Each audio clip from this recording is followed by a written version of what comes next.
Bharat Ratna doctor Bhimrao Ambedkar ಅವರಿಗೆ ಕೋಟಿ ಕೋಟಿ ನಮನ. ಇವರ ಜೀವನವನ್ನು ಆಧರಿಸಿ ಈ ಧಾರಾವಾಹಿಯನ್ನು ನಿರ್ಮಿಸಲಾಗಿದೆ. ರಾಷ್ಟ್ರಕ್ಕೆ, ರಾಷ್ಟ್ರದ ಜನರಿಗೆ ಅಂಬೇಡ್ಕರರ ಕೊಡುಗೆ ಅಪಾರ. ಹಲವಾರು ಅಧಿಕೃತ ಪುಸ್ತಕಗಳನ್ನು ಆಧರಿಸಿ ಈ ಕಥೆಯನ್ನು ತಮ್ಮ ಮುಂದೆ ಇಡಲಾಗಿದೆ. ಈ ಧಾರಾವಾಹಿಯನ್ನು ವಾಹಿನಿಯು ನಿಷ್ಠೆಯಿಂದ ನಿರ್ಮಿಸಿದ್ದು, ಬಾಬಾ ಸಾಹೇಬರ ಜೀವನ ಮತ್ತು ಸವೆಸಿದ ಹಾದಿ ಪ್ರತಿಯೊಬ್ಬರಿಗೂ ಸ್ಫೂರ್ತಿ ನೀಡುತ್ತದೆ ಎಂಬುದನ್ನು ವಾಹಿನಿಯು ಬಲವಾಗಿ ನಂಬಿದೆ.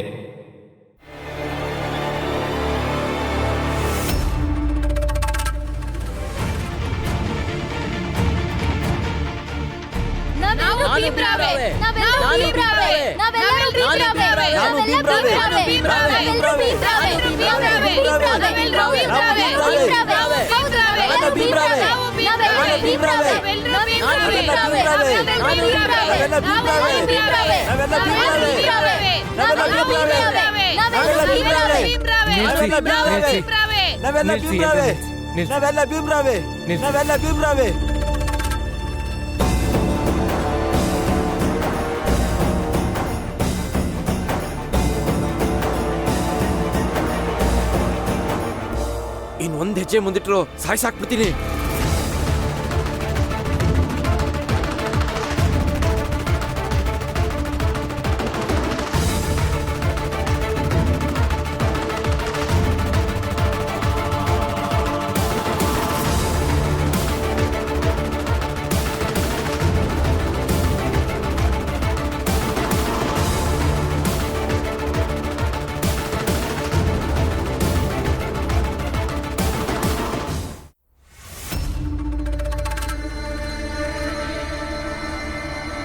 ತಂದೆ ಮುಂದೆನೆ ಮಗನ ಮೇಲೆ ಕೈ ಎತ್ತಕ್ಕೆ ಬಿಡ್ತೀನ ನಾನು.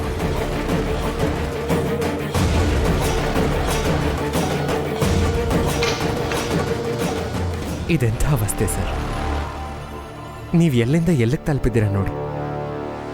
ನೀವು ಈ ವಠಾರಕ್ಕೆ ಮೊದಲನೇ ಸಲ ಬಂದಾಗ ನೆನಪಿದೆಯಾ ನಿಮಗೆ?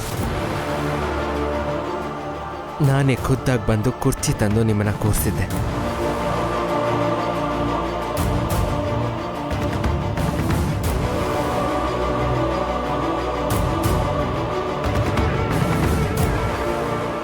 ಅವತ್ತು ನಿಮ್ಮನ್ನ ನಾವೆಲ್ಲರೂ ಎಷ್ಟು ಗೌರವದಿಂದ ನೋಡ್ಕೊಂಡ್ವಿ.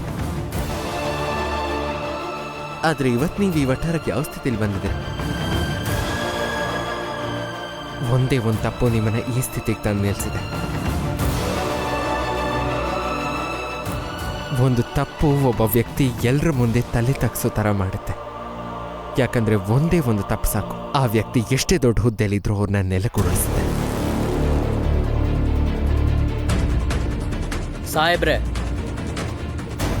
ಮಹಾರಾಜರ ಅಧಿಕಾರಿಗಳನ್ನ ಈ ಕೂಡಲೇ ಬಂಧಿಸಿ. ಬ್ರಿಟಿಷ್ ಅಧಿಕಾರಿಗಳು ನಮ್ಮನ್ನು ಬಂಧಿಸಕ್ಕಾಗಲ್ಲ. ನಾವು ರಾಜಮನೆತನಕ್ಕೆ ಕೆಲಸ ಮಾಡ್ತಿರೋದು.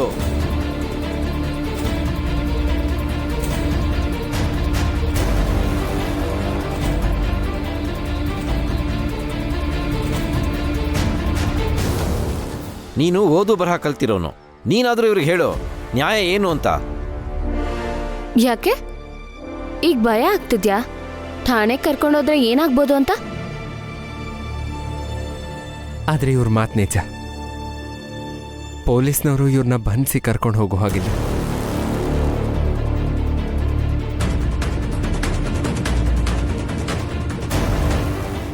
ಸರ್, ನಾವು ಇವ್ರನ್ನ ನಮ್ಮ ವಠಾರದಲ್ಲೇ ಉಳಿಸ್ಕೊಂಡಿರ್ತೀವಿ. ನೀವು ಮೊದಲು ಸಯ್ಯಾಜಿ ಮಹಾರಾಜ್ರ ಹತ್ರ ಹೋಗಿ ಅವ್ರ ಮಂತ್ರಿ ನಮ್ಮ ವಠಾರದಲ್ಲಿ ಇದ್ದಾರೆ ಅಂತ ವಿಷಯ ಮುಟ್ಟಿಸಿ. ಈ ಕೆಲಸನ ನೀವು ಸುಲಭವಾಗಿ ಮಾಡ್ಬೋದು. ಇವರು ನನಗೆ ಕೊಟ್ಟಿರೋ ತೊಂದರೆಗಳನ್ನೆಲ್ಲ ಒಂದು ಪತ್ರದ ಮೂಲಕ ನಾನು ನಿಮಗೆ ಬರೆದು ಕೊಡ್ತೀನಿ. ಆ ಪತ್ರನ ನೀವು ಸಯ್ಯಾಜಿ ಮಹಾರಾಜ್ರಿಗೆ ಕಳಿಸ್ಕೊಡಿ. ಇದ್ರ ಮೇಲೆ ಸಯ್ಯಾಜಿ ಮಹಾರಾಜರು ಅದೇನೇ ತೀರ್ಮಾನ ತಗೊಂಡ್ರು ಕೂಡ ನನಗದು ಒಪ್ಪಿಗೆ ಇದೆ. Okay, I will say. Bhima, ಅನ್ಯಾಯ ಆಗಿರೋದು ನಿನಗೆ. ಮಹಾರಾಜರು ನಿನ್ನ ಬಗ್ಗೆ ಯೋಚನೆ ಮಾಡಬೇಕು. ಅಪ್ಪ, ನಮಗೆ ಅನ್ಯಾಯ ಆಗಿದೆ ಅಂದರೆ ನಮಗೆ ನ್ಯಾಯ ಸಿಗಬೇಕು. ಖಂಡಿತ ನಮ್ಮ ಬಗ್ಗೆ ಯೋಚಿಸ್ತಾರೆ. ಆದರೆ ನಮ್ಮ ಭಾವನೆಗಳನ್ನು ಮುಂದಿಟ್ಕೊಂಡು ನಾವು ಮಹಾರಾಜರ ತೀರ್ಮಾನದ ಮೇಲೆ ಪ್ರಭಾವ ಬೀರಬಾರ್ದು. ನನ್ನನ್ನು ಇವ್ರು ಹೇಗೆ ನಡೆಸ್ಕೊಂಡ್ರು ಅಂತ ನಾನು ಬರೆದು ಕೊಡ್ತೀನಿ.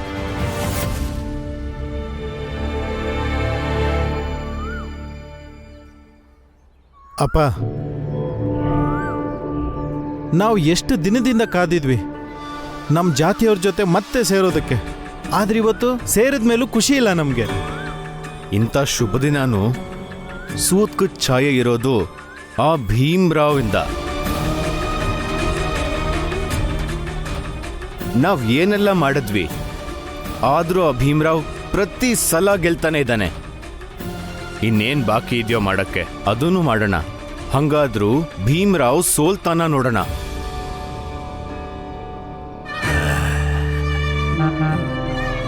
ಏನ್ ಹೇಳಿ, ಇವತ್ತು ನನಗೂ ಕೂಡ ತುಂಬಾನೇ ಸೋತೋಗಿದ್ದೀನಿ ಅಂತ ಅನಿಸ್ತಿದೆ. ಇಷ್ಟೆಲ್ಲ ಪ್ರಯತ್ನ ಪಟ್ಟ ಮೇಲೂನು ಪ್ರತಿ ಸಲ ನಾವು ಬರೀ ಸೋಲ್ತಾನೆ ಇದೀವಲ್ಲ. ಮತ್ತೆ ಆ ಭೀಮ್ರಾವ್ಗೆ ಗೆಲುವಿನ ಮೇಲೆ ಗೆಲುವು ಆಗ್ತಾನೆ ಇದೆಯಲ್ಲ. ಏನೇನು ತೋಚ್ತಾನೆ ಇಲ್ಲ, ಏನು ಮಾಡೋದು ಅಂತ.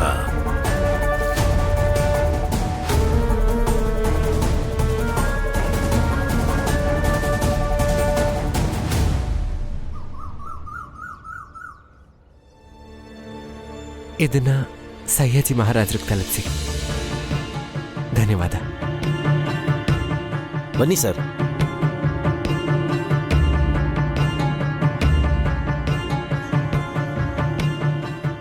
ಮತ್ ನೀವೆಲ್ರು ನಿಮ್ಗೆಲ್ರಿಗೂ ಅದು ಹೇಗೆ ಧನ್ಯವಾದ ಹೇಳಬೇಕು ನನಗೆ ಗೊತ್ತಾಗ್ತಾ ಇಲ್ಲ. ಒಬ್ಬ ವ್ಯಕ್ತಿ ಇನ್ನೊಬ್ಬ ವ್ಯಕ್ತಿಗೋಸ್ಕರ ಹೋರಾಡೋದು ಸಾಮಾನ್ಯ ವಿಷಯ. ಆದರೆ ಒಬ್ಬ ವ್ಯಕ್ತಿನ ಸ್ವತಃ ನಮಗೋಸ್ಕರ ಅನ್ನೋ ಭಾವನೆಯಲ್ಲಿ ಹೋರಾಡೋದು ಬಹಳ ಅಪರೂಪದ ಸಂಗತಿ.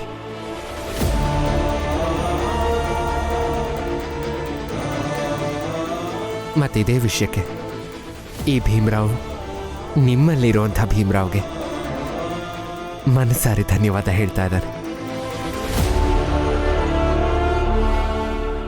ಹೌದು ಭೀಮ್ರಾವ್, ಇವತ್ತಿನಿಂದ ನಮ್ಮೆಲ್ಲರ ಮೂಲ ಮಂತ್ರ ಇದೇ ಆಗಿರುತ್ತೆ. ಹೌದು ಭೀಮಾ, ನಮ್ಗೆ ಯಾವತ್ತೇ ಕಷ್ಟ ಬರಲಿ ನಮ್ ಘೋಷವಾಕ್ಯ ಒಂದೇ ಆಗಿರುತ್ತೆ, ನಾನು ಭೀಮ್ರಾವ್.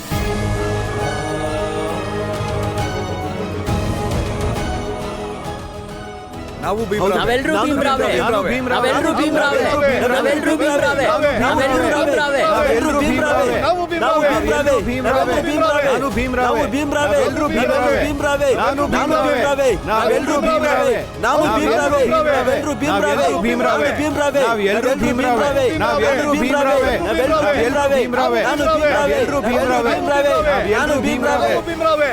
ಅಪ್ಪ ತಗೊಳ್ಳಿದ್ದೀನಿ.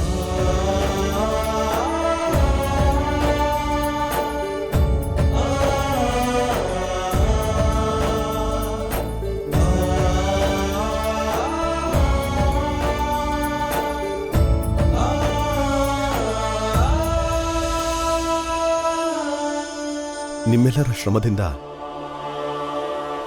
ಭೀಮಾ ಸ್ವತಂತ್ರವಾಗಿದ್ದಾನೆ. ನನ್ನ ಮಗ ಬಂದಿಯಾಗಿದ್ದಾಗ ಬೀದಿ ಬೀದಿಲಿ ಕುಂತು ನಿಂತು ಹೋರಾಟ ಮಾಡಿದ್ದೀರಾ.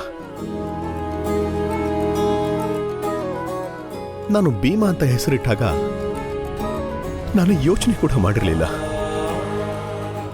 ಒಂದಿನ ಹೆಮ್ಮೆಯಿಂದ ಜನ ಹೀಗೂ ಕರೀತಾರೆ ಅಂತ. ನಾನು ಭೀಮಾ, ನಾವು ಭೀಮಾ, ನಾವು ಕೂಡ ಭೀಮಾ ಅಂತ.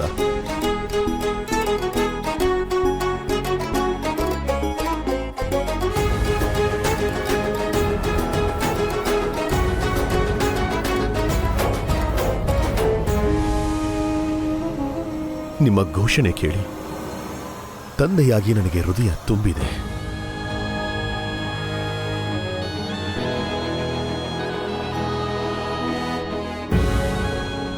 ಆದ್ರಿವತ್ತು ಒಬ್ಬ ತಂದೆಯಾಗಿ ನಿಮ್ಮ ಎಲ್ರಿಗೂ ಸಿಹಿ ಕೊಡ್ತಾ ಇದ್ದೀನಿ. ಅದು ನನ್ನ ಕೈಯಾರೆ.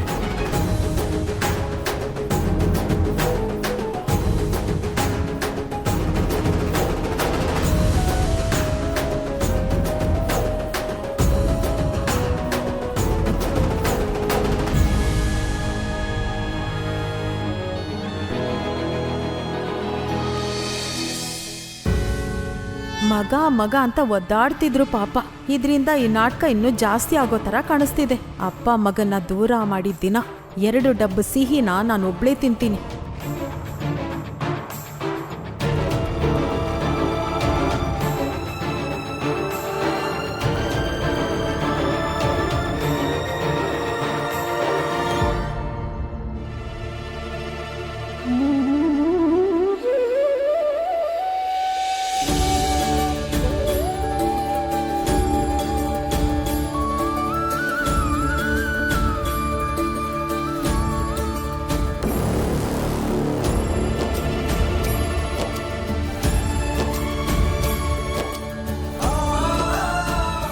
ತಗೋ ಮಗನೇ.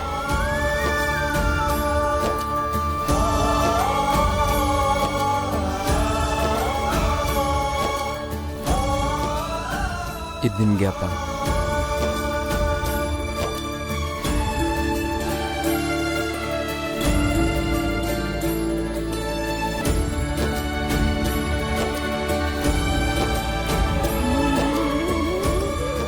ಆಗ್ಲಿ ಭೀಮ್ರಾವ್, ನಾವೆಲ್ಲರೂ ಬರ್ತೀವಿ.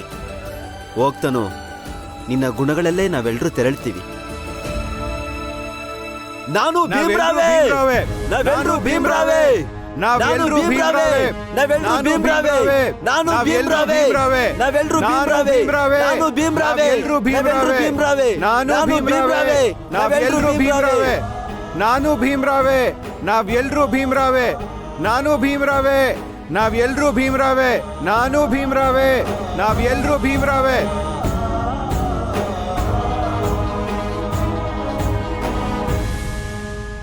ನಾವ್ಯಾರು ಭೀಮ್ರಾವಲ್ಲ, ನಾವ್ಯಾರು ಭೀಮ್ರಾವಲ್ಲ, ಭೀಮ್ರಾವಲ್ಲ, ಭೀಮ್ರಾವಲ್ಲ, ನಾವ್ಯಾರು ಭೀಮ್ರಾವಲ್ಲ, ನಾವ್ಯಾರು ಭೀಮ್ರಾವಲ್ಲ, ಯಾರು ಭೀಮ್ರಾವಲ್ಲ, ಯಾರು ಭೀಮ್ರಾವಲ್ಲ, ನಾವ್ಯಾರು ಭೀಮ್ರಾವಲ್ಲ, ನಾವ್ಯಾರು ಭೀಮ್ರಾವಲ್ಲ, ನಾವ್ಯಾರು ಭೀಮ್ರಾವಲ್ಲ, ಭೀಮ್ರಾವಲ್ಲ, ನಾವ್ಯಾರು ಭೀಮ್ರಾವಲ್ಲ, ನಾವ್ಯಾರು ಭೀಮ್ರಾವಲ್ಲ, ಯಾರು ಭೀಮ್ರಾವಲ್ಲ.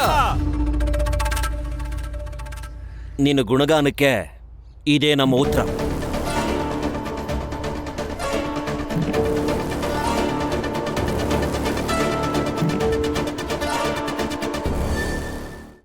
ಮಗನೇ ಭೀಮಾ,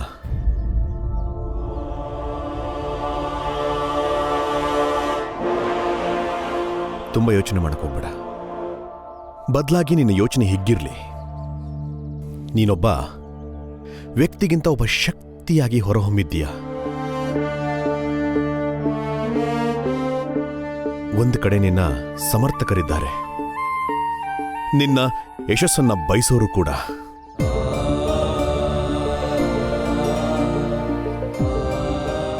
ಇನ್ನೊಂದು ಕಡೆ ಇಂಥ ಜನ ನಿನ್ನನ್ನ ಹೀಗಳಿಯೋದು, ತಮ್ಮ ಅಹಂನ ತೀರಿಸ್ಕೊಳ್ಳೋರು. ಆದರೆ ಇಬ್ಬರಲ್ಲೂ ನಿನ್ನ ಅಸ್ತಿತ್ವ ಇದೆ.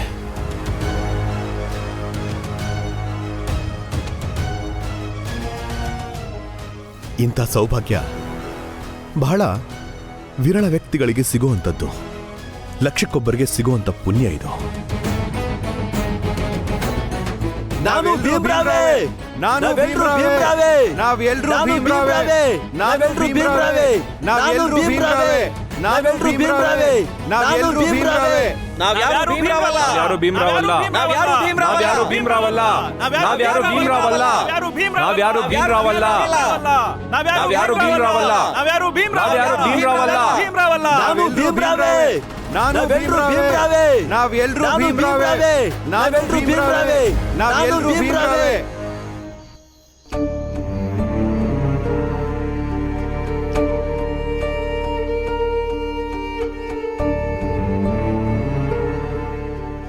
ಇರ್ಲಿ ಬಿಡ್ರಿ, ಗಾಯ ಒಣಗ್ತಿದೆ, ಸರಿ ಹೋಗುತ್ತೆ.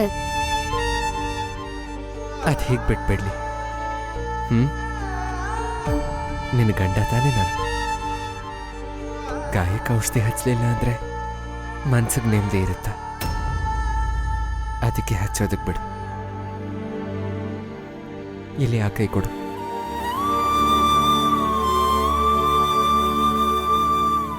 ನೀವು ನನ್ನ ತುಂಬಾ ಪ್ರೀತಿಸ್ತೀರಾ ಅಲ್ವಾ?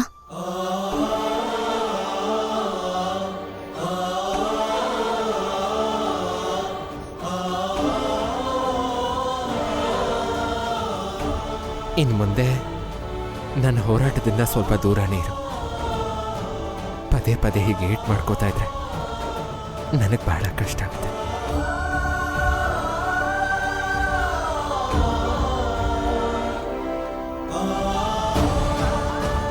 ನಿಮಗೇನೋ ಹೇಳಬೇಕಿತ್ತು. ನೀವು ರಸ್ತೆಯಲ್ಲಿ ಬರುವಾಗ ನಿಮಗೆ ಮಹಿಪಾಲ, ಶಿಶುಪಾಲ, ಮೇಘನಾಥ್ ಅವ್ರು ಸಿಕ್ಕಿರ್ಬೇಕು. ಯಾವಾಗ ನೀವು ಅವ್ರ ಹತ್ರ ಮಾತಾಡ್ಕೊಂಡು ಹೋದ್ರೋ ಆಗ ನಾನು ಅವ್ರ ಹತ್ರ ಮಾತಾಡಿದೆ. ನಿಮ್ಮ ಜಾತಿಯವ್ರ ಜೊತೆ ಸೇರಿದ್ಮೇಲೆ ಮತ್ತೆ ಹೊಸ ಪ್ರಪಂಚ ಸೃಷ್ಟಿ ಮಾಡಬೇಡಿ. ಅವ್ರಿಲ್ಲಿದ್ರೂ ಸರಿ, ಅವರು ಇಲ್ಲಿಲ್ಲ ಅಂದ್ರೂ ಸರಿ. ಯಾಕಂದ್ರೆ ಅವ್ರು ಎಲ್ಲಾದ್ರೂ ಓದೋದಕ್ಕೆ ಹೋಗ್ಲಿ, ಹಾಗೆ ಕೆಲ್ಸಕ್ಕೆ ಹೋದ್ರೂ ಕೂಡ ನಾನಿಲ್ಲೇ ಇರ್ತೀನಿ.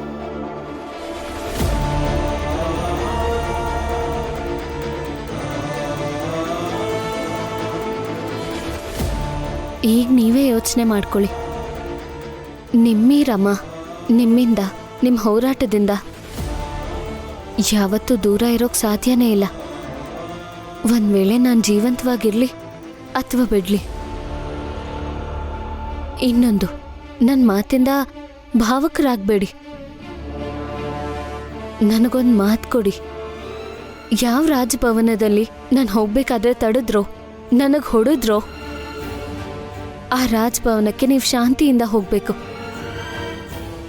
ಮಹಾರಾಜರು ಕಣ್ಣಲ್ಲಿ ಕಣ್ಣಿಟ್ಟು ಹೇಳಬೇಕು, ನನ್ನ ಹೆಂಡತಿ ಮತ್ತೆ ನನ್ನ ಅಣ್ಣ ಇಲ್ಲಿಗೆ ಬಂದಿದ್ರು, ಇಲ್ಲಿಂದ ಓದಿ ತಿಂದು ಹೋದ್ರು ಅಂತ. ಇದೆಲ್ಲ ತಪ್ಪು ಅಂತ.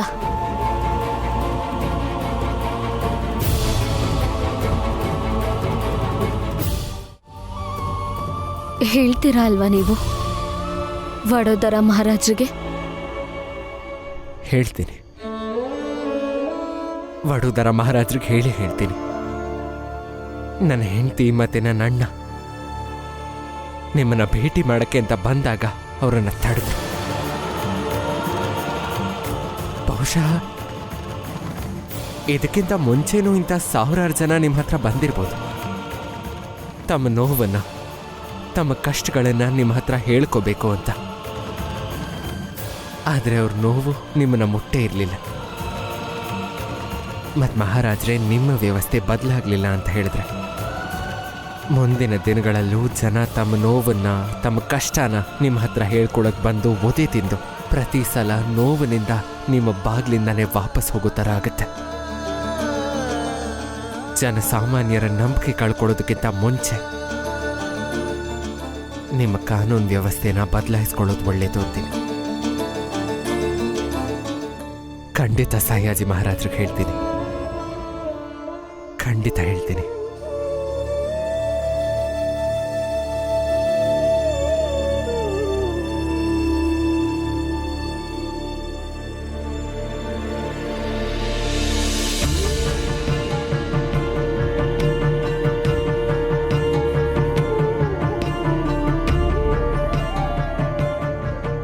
ಊಟ ಮಾಡಿ, ನೀವು ಹೊಟ್ಟೆ ಹಸ್ಕೊಂಡಿರ್ತೀರಾ.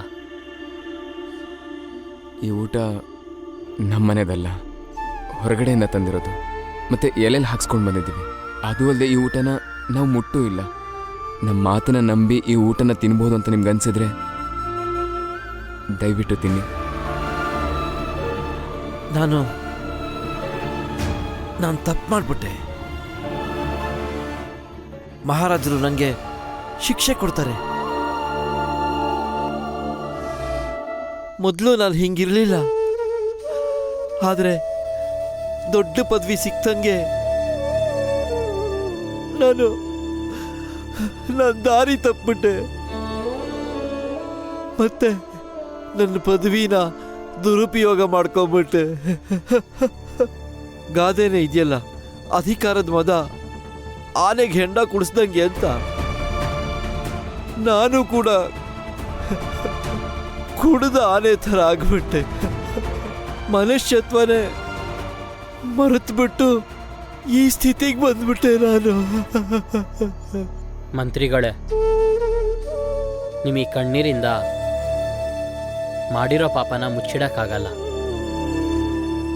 ಸದ್ಯಕ್ಕೆ ನೀವು ಊಟ ಮಾಡಿ, ಆಮೇಲೆ ಆಗೋದಾಗುತ್ತೆ.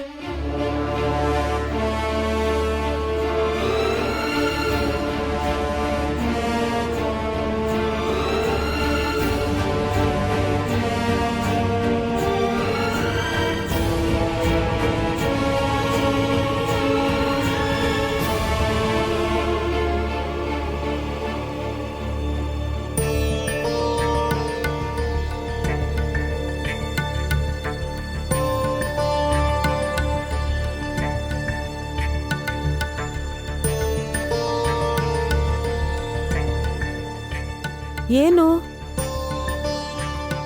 ತುಂಬಾ ಸಂತೋಷದಲ್ಲಿರೋ ತರ ಕಾಣಿಸ್ತಿದೆ. ಹೋಗಿದ್ ಮಗ ಮನೆಗೆ ಬಂದ್ರೆ ಸಂತೋಷ ಆಗೋ ಸಹಜನೇ. ಹೇಳಿ, ಸಂತೋಷನ ಇಲ್ವಾ? ಹಾ, ಸಂತೋಷನೇ, ತುಂಬಾ ಸಂತೋಷ.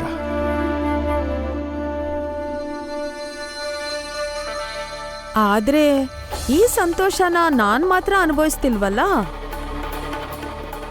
ಅದು ನಿಮ್ಮಿಂದಾನೆ. ಯಾಕೆಂದ್ರೆ ನನ್ನ ಅಮ್ಮ ಅನ್ನಿಸ್ಕೊಳ್ಳಿಲ್ಲ, ಅದಕ್ಕೆ ನೀವೇ ಕಾರಣ.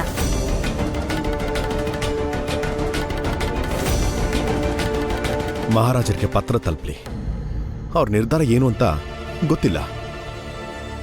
ಆ ತಲೆ ಬಿಸಿಲ್ ನಾನಿದ್ರೆ ನೀನಿಲ್ಲಿ ಬೇಡದಿರೋ ನಾಟಕ ಆಡ್ತಾ ಇದೀಯಾ? ಬೇಡದಿರೋ ನಾಟಕ ಅಲ್ಲ ಇದು, ಪ್ರೀತಿ ಅಂತಾರೆ ಇದನ್ನ. ನಿಮ್ಮಿಂದ ಸಿಗದೆ ಇರೋದು ಅದೊಂದೇ ನನಗ್ ಬೇಕಿರೋದು. ಅದಕ್ಕೆ ಪದೇ ಪದೇ ಈ ವಿಷಯ ತೆಗಿತಾನೆ ಇರ್ತೀನಿ. ತೆಗಿತಾನೆ ಇರು, ನಾನು ಕೇಳಿಸ್ಕೊಳ್ಳಲ್ಲ. ಅದ್ ನೀವು ಹೇಗ್ ಕೇಳಿಸ್ಕೊಳ್ದೆ ಇರ್ತೀರಾ? ನನ್ ಮಾತು ಕೇಳಿಸ್ಕೊಳ್ಳೇಬೇಕು. ಹೇಳು. ಈಗ ತಾನೇ ನಾವಿಬ್ರು ಮದ್ವೆ ಆಗಿದ್ದೀವಿ. ಸ್ವಲ್ಪ ದಿನದ ಮಟ್ಟಿಗೆ ನಾವಿಬ್ರು ಎಲ್ಲಾದ್ರೂ ಹೋಗ್ಬರೋಣ. ಹುಚ್ಚುಚ್ಚಾಗೆಲ್ಲ ಮಾತಾಡ್ಬೇಡ. ನನ್ನ ಆಸೆ ಇದು. ಹೊಸ್ದಾಗ್ ಮದ್ವೆ ಆಗಿರೋರು ಏಕಾಂತವಾಗಿರ್ಬೇಕು ನಾವಿಬ್ರು. ನನ್ನ ಕೈನ ಬಿಡು.